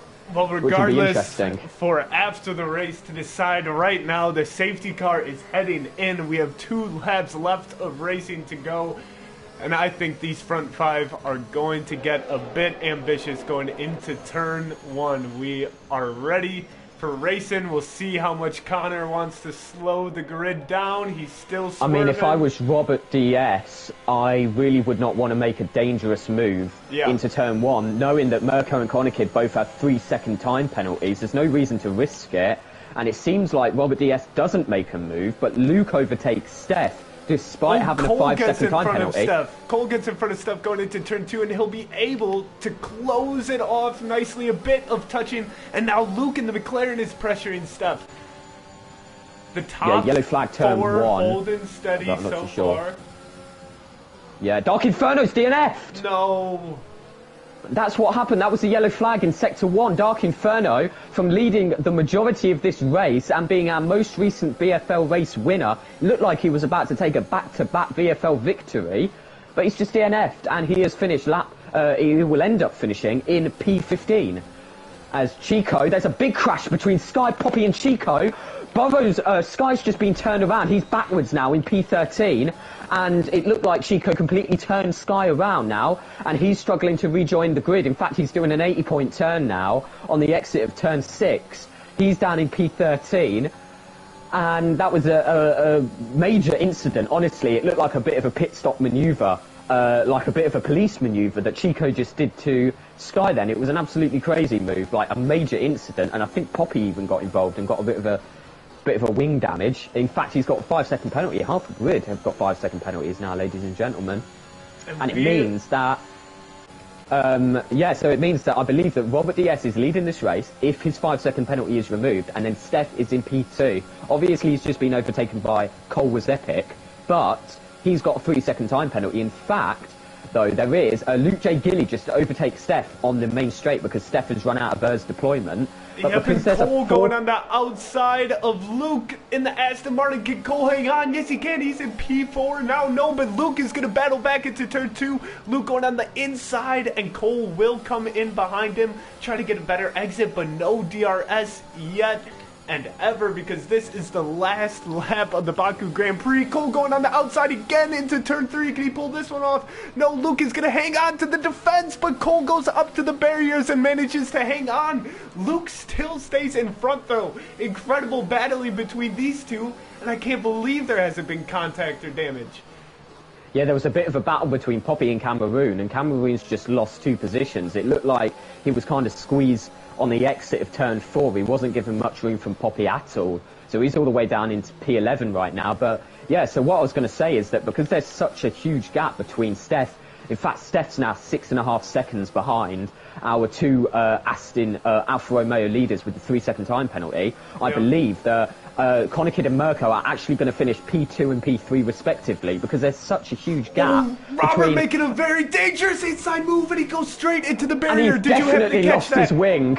Yeah, I did, and he's definitely lost his wing. I mean, if he doesn't lose his wing into that, he'll definitely get a time penalty. He just dive bomb Mirko entirely, completely took him out. I'll tell you why he did that, Sick Boy, because Connor has opened up a 3-second gap on P2, so Connor will take this home. I think Mirko may have helped his teammate there by holding off Robert and creating that gap. Connor will finish in P1 on the track, and he'll win the Baku Grand Prix. Yeah, and obviously after his 5-second penalty, Robert DS is tumbling down the grid, but I do believe that will be removed. Yep. Luke J. Gilly finishes in P2, so he does finish ahead of Mirko, regardless to how we finish. That is Luke J. Gilly ahead of Mirko, and I believe that will be Robert technically in P1, but to be honest, PJ, that incident between him and Mirko, it is getting reported. So I do believe that Robert DS may actually get a 3 to 5 second penalty after that race, and if that does happen, PJ, he is going to be finishing in P6. Yeah, and I think which is incredible.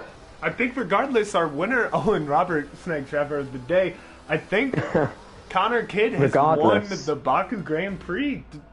There's no shenanigans left to sort out. Connor Kidd with a 3-second penalty, and he was 3 seconds ahead of the rest of the grid. Yeah. So Connor has won. Yeah. Yeah, so that's it, guaranteed, regardless to what happens with penalties. That is Connor Kidd, who has just won the race, and Luke J. Gilly, a very new driver. Obviously, he is a permanent McLaren driver, but he did join this season. And on his 3rd ever VFL race, he takes a P2 finish with Mirko in P3. I'm just going to quickly run down the finishing order. So, like I said, we have Connor Kidd in P1, Luke J. Gilly in P2, and Mirko in P3. Steph in P4 and Robert DS in P5. Now, it's very interesting with Robert. He is going to get a 5-second penalty removed. However, I wouldn't be surprised if he gets a 3 to 5 second penalty added on post-race due to that incident between him and Mirko. It was dirty driving at its finest. But if he does get a 3-second time penalty, he will be bumped up to P4, just in front of Steph, in fact.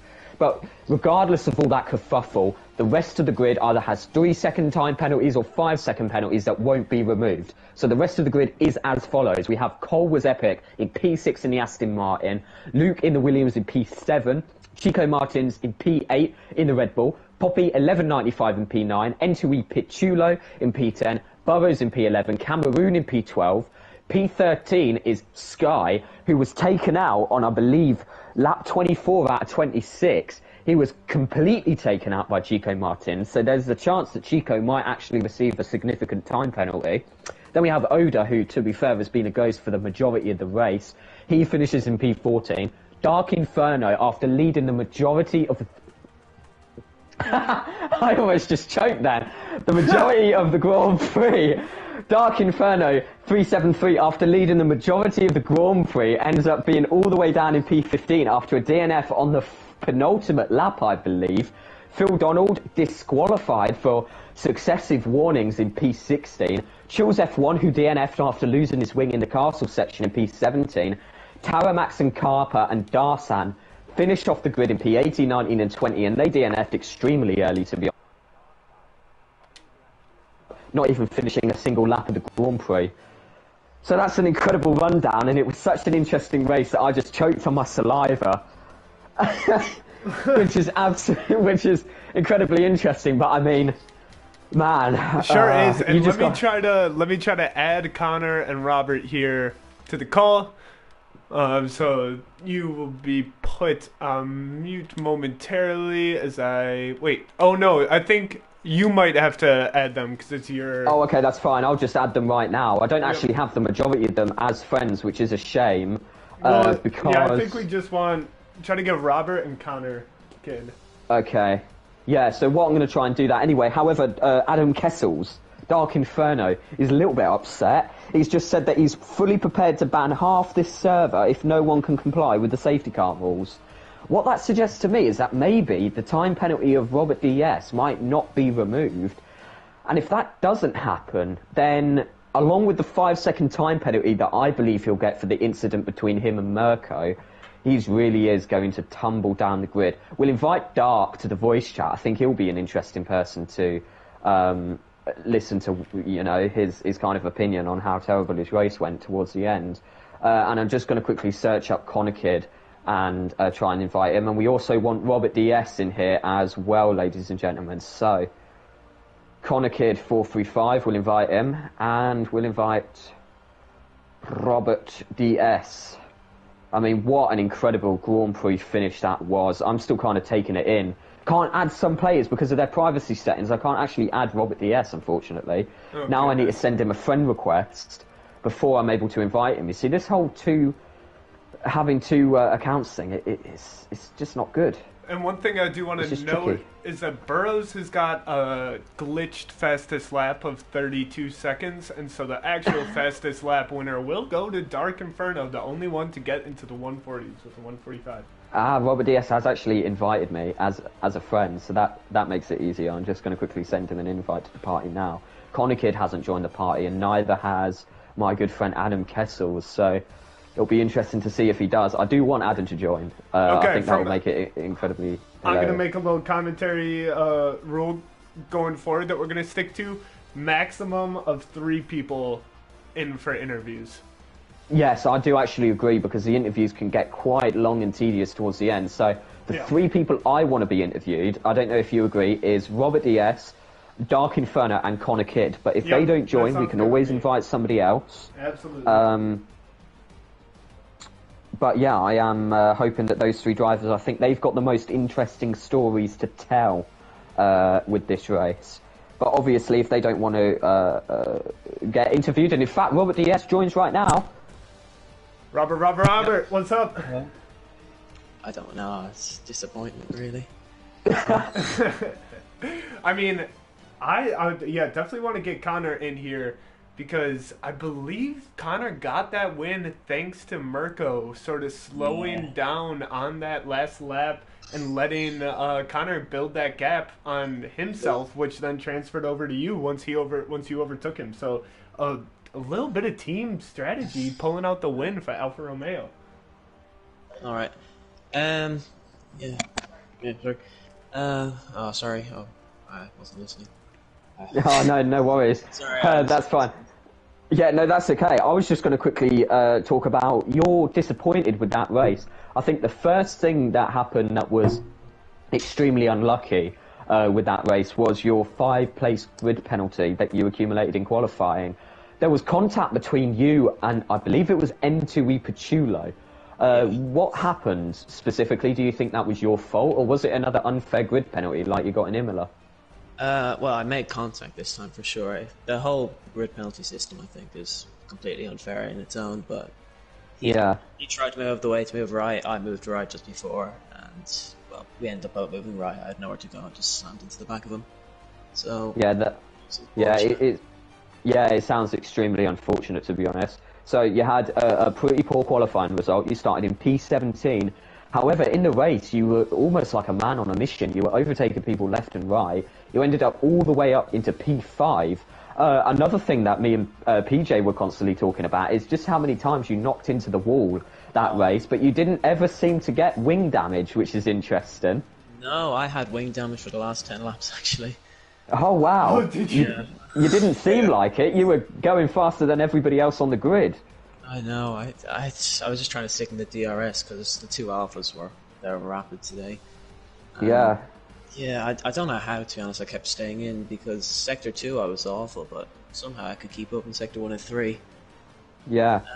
Yeah, it was nice. Yeah. Well, it seems like an excellent result, to be honest. Well, I mean, I do say that. So it was a pretty good... It seemed like everything was going your way. Obviously, Dark Inferno was leading the race for an extremely long time, but then he just had bad luck after bad luck. He ended up DNFing. So when you saw that DNF, you were probably quite pleased because... not because of really the Constructors' Championship, but you were in a bit of a battle at the moment with Dark Inferno, especially last week in Sochi you were racing. So it was all kind of going your way, what I'm trying to say is you were up into P5, and then the 5-second penalty happened between you and Luke. What do you think happened? Do you think that was your fault again, or what do you think happened under safety car? No, that was completely Luke's fault. I think we were just driving normal pace, and all of a sudden there was a car in the back of me, just going much quicker than he needed to be, so I'll definitely get it removed. I'm not too sure if he will. Yeah, exactly. To be honest, yes, you're exactly right. I think with Dark Inferno's new kind of safety car rules, are that the 5-second penalties are still removed if it's completely not your fault. But I wouldn't worry about that. I think the penalty that I would worry about is that massive dive bomb in turn 15 that you did on Mirko, because you saw Connor Kidd pulling away, and I don't really know what kind of came into you. Tabbed over to you, and you were in the wall with Mirko being sandwiched. And I do think that will get a time penalty. I mean, kind of talk me through that incident. No, that won't get a time penalty because the whole lap, Mirko really in the race if he didn't do anything, so he just slammed on the brakes. Cost me 2-3 seconds a lap. He knew what he was he said it afterwards. So I kind of had to go for the dive bomb to try because the gap's up to 2.6. So I stayed behind. I wasn't going to win, and I went for the dive, hit the curb, went into the wall again, and lost even more time. He gets that is unfortunate. Yeah. Yeah, I mean, but to be honest though, if the 5-second time penalty will be removed and you don't think you're going to get a time penalty because of that incident, then to be honest, I do think that you're going to be finishing in P2, which is still a brilliant result. You can't worry about that result. I think that's a brilliant result. It's a decent result, yeah, but when the win was very much... from the most of the race, it was not on because I was taken out on lap 1 as well. I was just fighting my way back through, but the late safety car came in. And it was actually quite funny as well because I did deserve a 5-place grid penalty in the qualifying, but it wasn't for the Pachulo incident. Yeah, I saw that one. Where you were spinning on the exit of T2.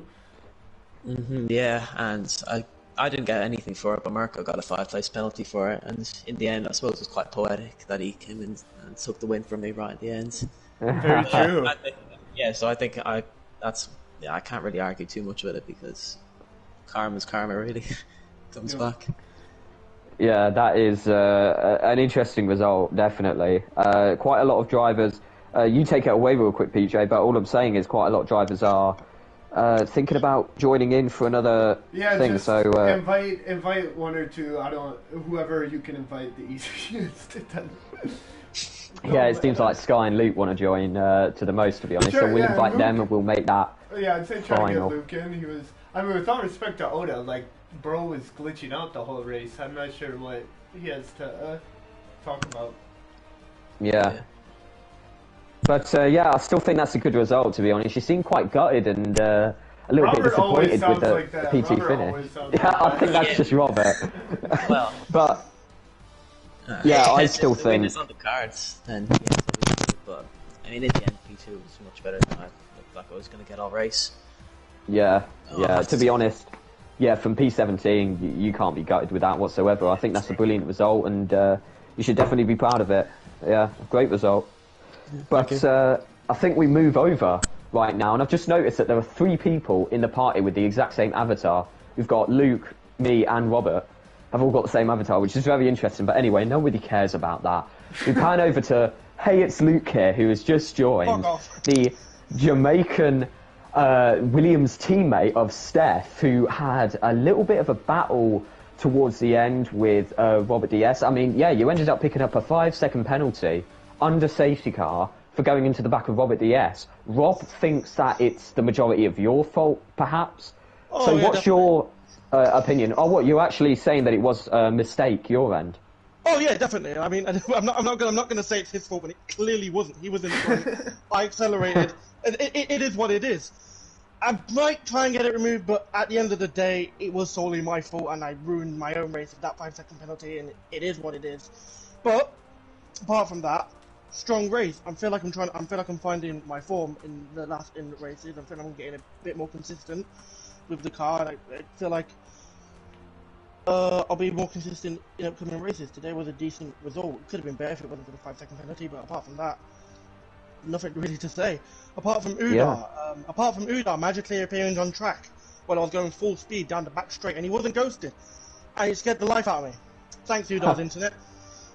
Yeah, I did actually notice that. I think that Oda was lagging a little bit. Was that in the qualifying when he DNF'd, but he didn't actually DNF and his carcass was just left in the middle of the road? No, it was in the race. It was like lap. I don't think anyone else saw it. I think it was like lap 20. No, Just I got it. waiting. I got it on stream. I know exactly. He was just parked on the main street. Yeah, Right? scared the fuck out of me. I shouldn't really swear. Scared the life out of me. I turned so hard, I almost spun the car out.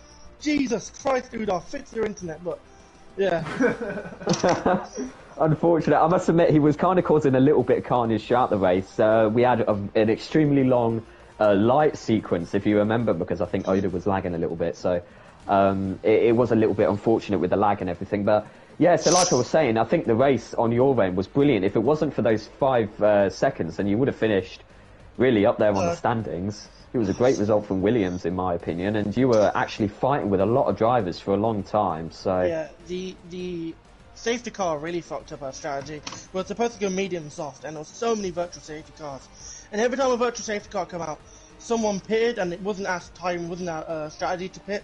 And then the safety car came out, and we decided to go on hard instead of wait and go on soft, because that's just going to put us further down the order. And we were obviously a lot slower on hards than we would have been on softs, but it is what it is. Like, at the end of the day, that's racing for you. yeah, exactly. But I think that was pretty good. So are you actually on a voice chat with Steph during the race then? And are you kind of communicating and telling each other what tyres you're going to be on and everything? Yeah, we communicate on pit strategies and like other drivers and on all that, or letting each other through depending on pace. Blah blah blah. Yeah. Blah, blah. Yeah, get the point. Yeah, exactly. Yeah. So, but what I was just thinking actually is, I did find it interesting when you both went on the hard tyre. Obviously, you actually ended up double stacking, and I remember that you had a particularly long pit stop and lost quite a few positions because of obviously the Williams double stack, and you both went on the hard tyres.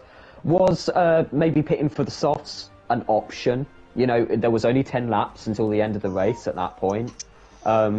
So did you consider the softs, or was it definitely, look guys, we're going to have to pit for the hards? We did, well, Steph didn't consider the softs because I know Steph just was like, no, I'm going on hards. I know I won't last on softs. My softs will be destroyed by the end of the race. I'm better at saving tyres than him, but I wasn't confident lasting more laps than I think the stuff could handle anyway, because my mediums, about 13 laps in, I'd say, were pretty, not wrecked, but they weren't in optimum condition. And I don't think the softs would have done any better than the mediums, so I just thought it was more safe to go on the hards and not fuck the entire race up, which I ended up doing anyway, but it is what it is. Yeah, exactly. I mean, to be honest, you kind of said that you screwed the race up towards the end, but I don't think so. I think P7's a great result, and it was a really close race anyway, so I would definitely be happy with that result if I was you. Maybe.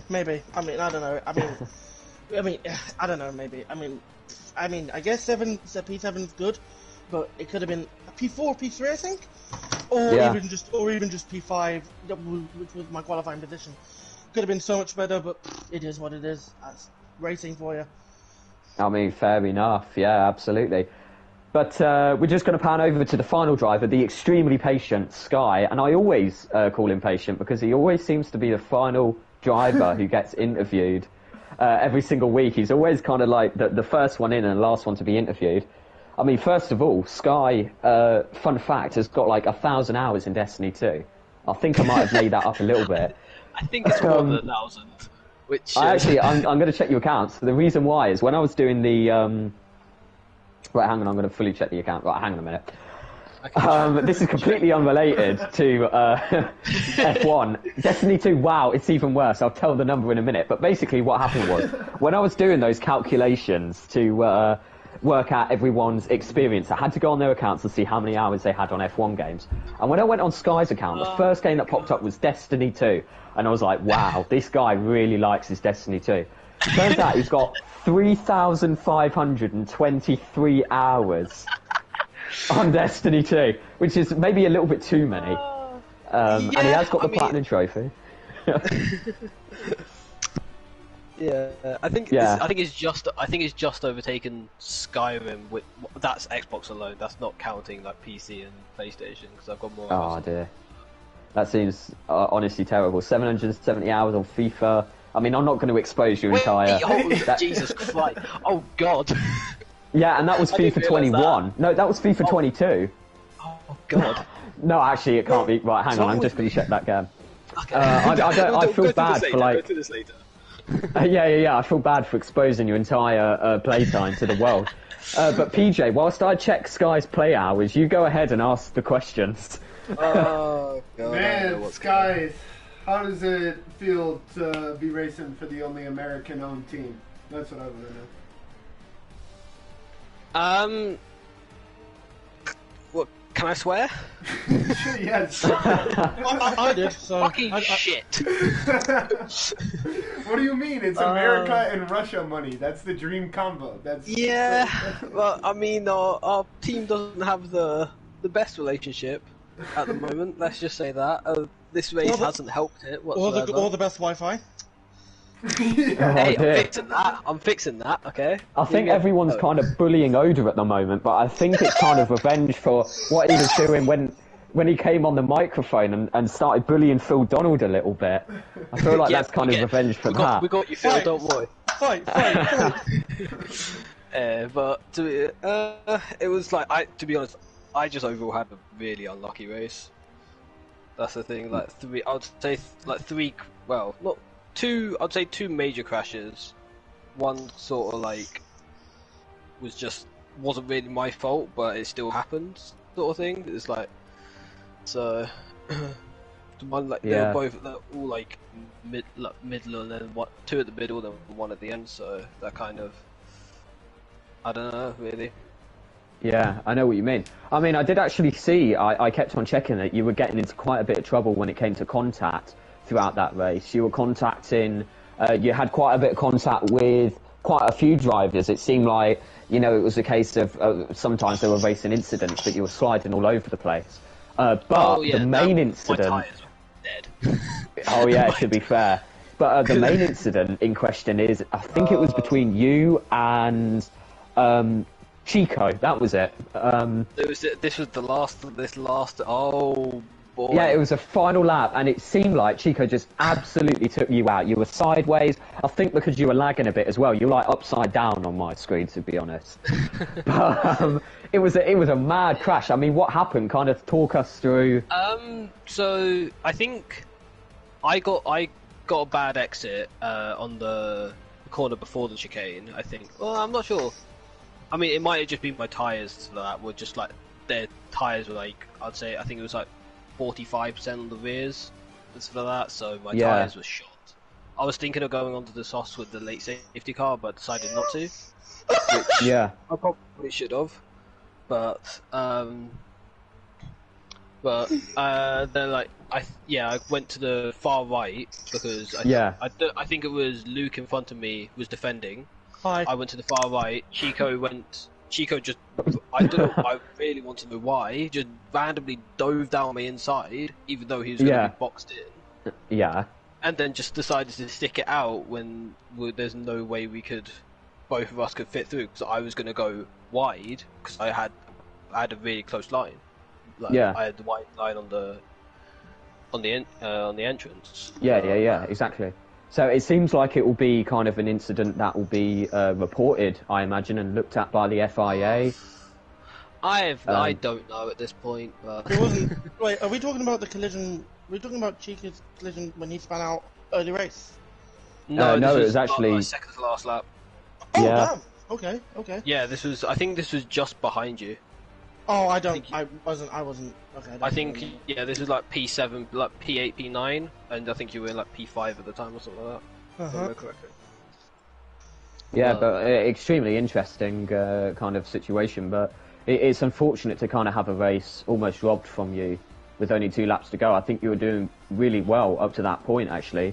I'm not too sure exactly what position you were in, but you were definitely, I would say, about in the middle of the pack. But I know for a fact that you lost about 4 or 5 positions because of that contact between you and Chico. So it's unfortunate, man, honestly. But if you do report it and the FIA look at it and it seems like it's as bad as it looked like on my screen, then I'm sure that some penalties will be coming, and hopefully that's a little bit of like a compensation for what's happened today. But I mean, yeah, exactly. Still a kind of unfortunate kind of position, but even so, I mean, it was a mad race, to be honest. We had everything. All the drama, we had crashes, we had heartbreak with Dark Inferno, we had redemption with Robert DS. To him. I think he DNF'd with about 1 or 2 laps to go, unfortunately, which is a shame. I saw him spinning out and stuff like that. I was just like, I saw him behind us, but I just didn't know what the hell happened. I thought I did something, to be honest, I'll admit that. yeah, literally. Just completely lost on the straight. I'm watching it now. I don't know. It's a very weird crash. I had multiple crashes though as well. Thing is, I damaged my front wing at lap 2, and all 3 crashes I didn't damage anything somehow. Yeah. I mean, yeah, it seems like a crazy race, to be honest, but that's kind of the conclusion. I think we're running out of time, to be honest. It's almost 10 o'clock now, so we've been commentating for almost 2 hours straight. So I'm going to hand it over to PJ once again. I almost feel like I've taken over when it comes to the interviews. No, it's He's good. been quiet for quite a while. I like it. You're doing a great job at interviewing everyone. I like you handling it. Does anybody have any last comments you want to shout out there before we turn the stream off? Unfortunately not, which is a good thing, hopefully. No. I'll say it after stream. Oh, yeah. Okay, gotcha. Alright, that'll do it from us then at Virtual Formula League Season 2 Race 3 at Baku. Congrats to Connor Kidd and whoever else is going to end up on the podium after the penalties are tallied. Thank you very much. Same time, same place next week, Thursday at... where are we racing next week? I've got no idea, to be honest. Alright. Well, It is... Damn it, it's Monza. Oh boy. Yes. Oh no, And you Monza think was Baku the had cursed carnage. race. Yeah, right. Oh, yeah.